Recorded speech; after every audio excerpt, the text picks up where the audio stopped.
Sebetulnya di awal tadi saya sudah sempat mention, kalau disebut adat, disebut budaya, maka bisa beda tergantung tempatnya.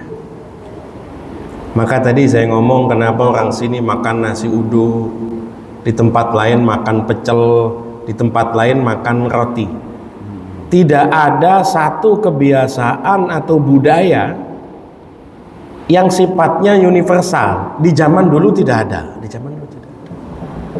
Baru ada di zaman sekarang, ketika ada teknologi informasi, maka satu tren yang ada di wilayah lain bisa menjadi tren di wilayah itu juga. Kita sebutnya viral. Oh, ini viral di sono, jadi viral di sini, viral di sini. Maka ketika disebut budaya, maka kemudian kita akan bersentuhan dengan yang namanya lokalitas. Itu pasti ya. Kita akan contohkan sederhana. Misalnya tadi saya contohkan kebiasaan pada waktu sholat id. Misalnya di kita makan ketupat, sunnahnya kan satu. Sunnahnya yang Nabi bilang, sebelum berangkat sholat id makan dulu. Makannya dalam bentuk apa? Ya makannya bisa beda-beda. Budaya yang ada di kita, makanan lebaran dulunya ketupat, dulunya.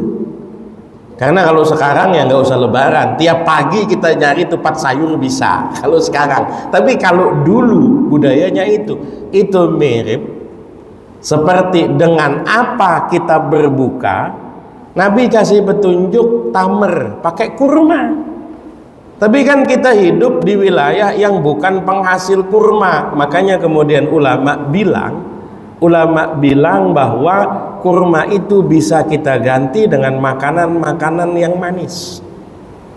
Termasuk, mohon maaf, syariat awal-awal itu pasti terkait dengan kebiasaan yang ada. Di akhir Ramadan, malam takbiran orang melakukan zakat fitrah. Zakat fitrah itu berapa? Satu sok itu berapa? 4 mud. 1 mud itu berapa? Satu cakupan 2 tangan secara full. Ada wadahnya, ada. Wadah itu kan produk budayanya, produk tradisinya. Tapi zaman sekarang, jangankan di kita, di Arab saja soknya sudah tidak ada.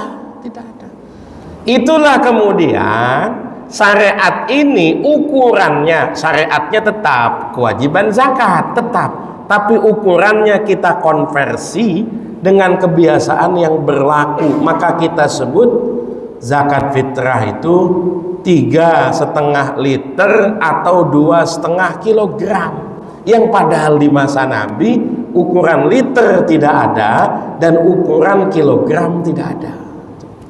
Jadi jangan dipahami ketika disebut adat berarti hanya mencakup adat atau budaya Arab. Tidak. Tapi kalaupun di masa Nabi, karena Nabi orang Arab lalu kemudian bersentuhan dengan kebiasaan Arab, tidak harus kita samakan. Itulah Nabi tidak pernah nyebut pakailah gamis. Bukan berarti pakai gamis salah ya, jangan nanti salah pahami, tidak. Nabi tidak nyebut pakailah gamis, tapi Nabi nyebut pakailah pakaian yang putih.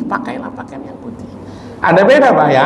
Kalau disebut pakailah gamis berarti harus style pakaian tertentu. Tapi ketika disebut pakailah pakaian yang putih, itu berarti warna yang sifatnya lebih universal begitu ya. Mudah-mudahan bisa dipahami.